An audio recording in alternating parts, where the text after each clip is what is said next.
नमस्कार।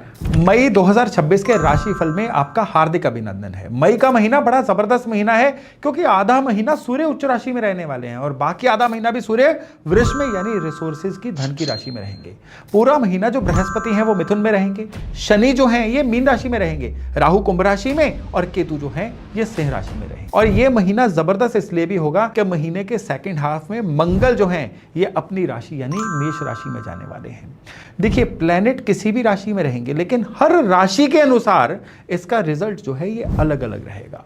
अगर आपकी मेष राशि है तो ये गोचर आपको डिफरेंट रिजल्ट देगा, अगर आपकी मकर राशि है तो ये गोचर आपको डिफरेंट रिजल्ट देगा। तो चलिए हर राशि वाइज डिस्कस करते हैं कि मई 2026 का महीना आपके लिए कैसा रहने वाला है।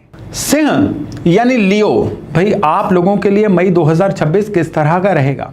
यह महीना जो है एक बेटर महीना रहेगा, लेकिन प्रोवाइडेड आप कुछ मामलों में बड़ा सावधान रहें। अब यहां पे क्या है कि बेटरमेंट भी चल रही है, सावधानी भी चल रही है। कैसे? पहले तो ग्रहों की तस्वीर देख लीजिए। सूर्य इस महीने में आपके किस्मत के घर को और आपके काम के घर को प्रभावित करने वाले हैं और दोनों स्थितियां आपके लिए अनुकूल है। पहले हाफ में सूर्य उच्च राशि के रहेंगे और दूसरे हाफ में सूर्य जो है ये दशम भाव में रहेंगे और दोनों ही परिस्थितियां आपको बड़े अच्छे परिणाम देने वाली हैं।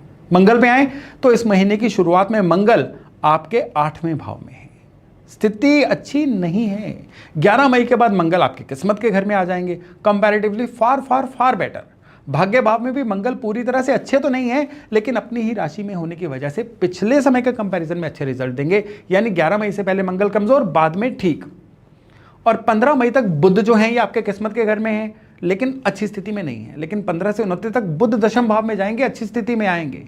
यानी महीने के पहले हिस्से में बुध कमजोर रहेंगे लेकिन दूसरे हिस्से में बुध जो है ये बेटर हो जाएंगे। बृहस्पति इस महीने में आपके लिए बहुत बड़े सेवियर बन के आ रहे हैं। बृहस्पति देव जो हैं आपके लाभ के भाव में है और अपने ही नक्षत्र में बैठे हैं, अनुकूल स्थिति में है, काफी अच्छे परिणाम देने वाले हैं। शुक्र 14 मई तक दशम भाव में है। दशम भाव का जो शुक्र है ना, इसका गोचर सामान्यतः शुभ नहीं माना जाता, लेकिन अपनी ही राशि में होने की वजह से यह बहुत बेहतर फल आपको देगा। 14 के बाद शुक्र और भी अच्छे परिणाम आपको दे सकता है। और शनि, राहु और केतु, भाई इनसे अभी सफलता का कोई भी उम्मीद मत रखिए। बारी बारी से बात करते हैं ना, करियर की बात पहले करते हैं। करियर में क्या होगा? आपके कर्म भाव का स्वामी कौन है? शुक्र। इस महीने में दशम और एकादश भाव में गोचर करेगा।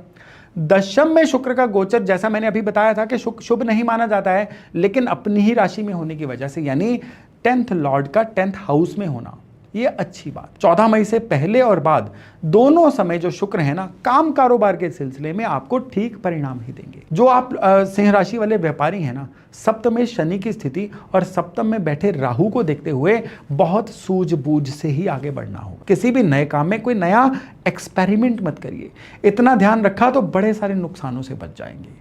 व्यापार कारक बुध यहां पे आपके लिए क्लियरली एक चीज बता रहा है कि महीने के पहले हिस्से के कंपैरिजन में दूसरा हिस्सा व्यापार के लिए बहुत ही अच्छा रहने वाला है। अब अगर नौकरी पे आए तो नौकरी वालों के लिए ये महीना जो है ये मिले जुले फल देता रहेगा।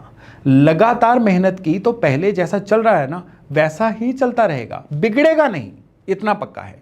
शुक्र की अनुकूल स्थिति जो है ना, ये इवन आने वाले समय के लिए जो प्रमोशन होगी ना, अभी उसके रास्ते भी आपके लिए खोल देगी।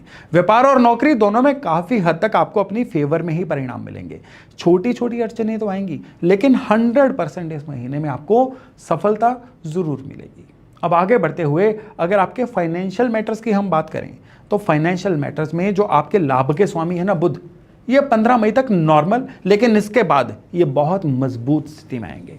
इसका मतलब साफ है कि महीने के पहले हाफ में धन कमाने के रास्ते में कुछ ना कुछ ट्रबल्स, समस्याएं आ सकती हैं, पर जो दूसरा हिस्सा है ना, ये आपके लिए अच्छी आमदनी करवा सकता है। धन के कारक बृहस्पति अनुकूल है, यहां भी मेहनत के अनुरूप आमदनी की जो पॉसिबिलिटी है ना वो आपके लिए बनी हुई है। और एक और बात कि आपके लिए धन भाव और लाभ के भाव दोनों के स्वामी मरक्यूरी हैं, इसलिए दोनों मामलों में स्टोरी एक ही जैसी रहेगी। पहले हिस्से की तुलना में दूसरा हिस्सा हालांकि इस महीने में आपके लिए कहीं ज्यादा प्रोडक्टिव रहने वाला है। बृहस्पति पूरे महीने में पूरी तरह से आपके लिए कुशन है, आपकी सपोर्ट में है, इसलिए वो बृहस्पति आपके लिए कोई भी आर्थिक परेशानी नहीं आने देंगे। लेकिन यहाँ पे एक ध्यान देने वाली बात है कि शनि की जो दृष्टि है ना, ये दूसरे भाव पे लगातार बनी रहेगी।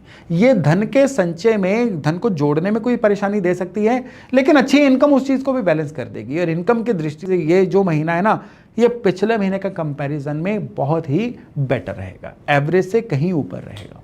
अब अगर हेल्थ की बात करें तो आपके राशि लॉर्ड जो सूर्य है ना, इसकी स्थिति इस महीने में ठीक है। पहले हिस्से में उच्च का और दूसरे हिस्से में दशम में, दोनों स्थितियां सूर्य को अच्छा मजबूत बनाती हैं। रोगों से ये आपका बचाव करेंगी, पर एक दिक्कत साथ चल रही है कि आपके पहले भाव में लगातार राहु केतु का प्रभाव बना हुआ है, इसलिए महीना कंपैरेटिवली अच्छा तो रहेगा, पर हेल्थ लेके लापरवाही जो है ये बिल्कुल मत करिएगा। 6 लॉर्ड शनि की जो स्थिति है ना, ये आपके फेवर में नहीं है, जो आपके लिए समस्याओं का कारण बन सकती है। लापरवाही अगर नहीं करेंगे ना, लेथार्जी नहीं करेंगे, तो कोई बड़ी समस्या नहीं आएगी। सेल्फ मेडिकेशन भी मत करिएगा, लेकिन पहले से अगर कोई दिक्कत चल रही है ना, तो उसके लिए थोड़ा सा कॉन्शियस, थोड़ा वहमी ही हो जाइए, तो आपके लिए ये जो आरोग्य कारक सूर्य है ना, हेल्पफुल रहेंगे। सूर्य कहते हैं हर चीज को लाइट में रखो, लेके और डिस्कस करो, तभी चीजें ठीक होंगी। अब अगर आपकी लव लाइफ पे आए या मैरिड लाइफ पे आए, चलिए पहले लव लाइफ को डिस्कस करते हैं। आपके लव लाइफ के कारक है जुपिटर, जो इस महीने में काफी अच्छी स्थिति में है। जो प्यार मोहब्बत के कारक, नेचुरल कारक होते हैं शुक्र, वो भी अनुकूल फल दे रहे हैं। तो दोनों स्थितियां आपकी लव लाइफ के लिए बहुत ही शुभ है। लेकिन एक कंसर्न है, शनि की दृष्टि लगातार आपके पंचम भाव पे रहेगी और ये लंबे समय तक रहेगी। पर पिछले महीनों की तुलना में इस महीने में जो 5th लॉर्ड बृहस्पति हैं और प्रेम के कारक शुक्र है ना, ये दोनों इकट्ठे मजबूत हैं। इसलिए प्रेम संबंधों में अगर पुरानी कोई गड़बड़ चल रही थी ना, इस महीने में वो भी सॉर्ट होनी शुरू हो जाएगी। सगाई या विवाह के मामलों में भी अनुकूलता मिलेगी, और स्पेशली अगर आप बात नहीं कर पा रहे थे ना शादी की, वो भी अब हो जाएगी। अब अगर मैरिड लाइफ पे आए तो यहाँ पे स्थिति थोड़ी सी चिंताजनक बन रही है। सप्तमें शनि अनुकूल नहीं है, 11 मई से पहले शनि मंगल की युति है, जो मैरिड लाइफ को थोड़ा सा परेशानी में डाल सकती है। सप्तमें शनि लंबे समय से आपके लिए कमजोर चल रहे हैं, और ऊपर से 7th लॉर्ड पे राहु का प्रभाव भी है, और ये भी शुभ नहीं है। पर यहाँ पे एक आपके लिए अम्ब्रेला है, एक क्वेश्चन है। बृहस्पति की 9वीं दृष्टि जो है ना, ये कहीं ना कहीं हर दिक्कत से आपको बचाना चाह रही है।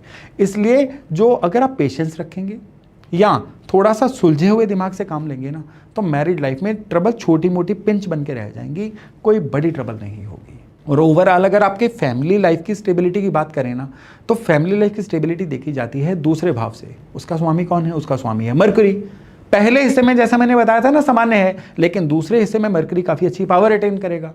तो शनि की लगातार जो दृष्टि आपके दूसरे भाव पे चल रही है ना, वो तो रहेगी, वो लंबे समय तक रहेगी। इसलिए पारिवारिक जीवन में भी समस्याएं आती रहेंगी, पर बड़ी समस्याओं से मरकरी आपको बचाते भी रहेंगे। मंगल भी 11 मई तक कोई ना कोई एग्रेशन दे सकते हैं, वाणी में परेशानी दे सकते हैं, जिसकी वजह से दिक्कत आ जाए, लेकिन इसके बाद वो भी परेशानी नहीं देगा। पारिवारिक जीवन में मिले जुले फल आएंगे। खास तौर पे दूसरा हिस्सा पहले हिस्से से काफी ज्यादा बेटर रहने वाला है। अब यहाँ पे जो सुख के लॉर्ड है ना मंगल, उसकी स्थिति अच्छी नहीं है, स्पेशली 11 मई से पहले। इस अवधि में मंगल कमजोर हैं, गृहस्थी को लेके कुछ ना कुछ परेशानी रह सकती है, लेकिन 11th के बाद परेशानियों से आपको काफी राहत मिलेगी, मन भी बहुत खुश रहेगा। कुल मिला के पारिवारिक जीवन औसत से बेहतर है, गृहस्थ जीवन जो है ये मिला जुला है। उपाय के तौर पे ना हर मंगलवार को भगवान हनुमान जी के यहाँ मिठाई चढ़ा के आइए। मंदिर में चने की दाल इस महीने के सारे गुरुवार अर्पण करके आइए, क्वांटिटी कोई भी रखिए, और जितना आहार में कंट्रोल कर सकते हैं ना, डिसिप्लिन रख सकते हैं, उतना रखिए। मई का महीना आपके लिए बहुत ही ज़बरदस्त रहेगा।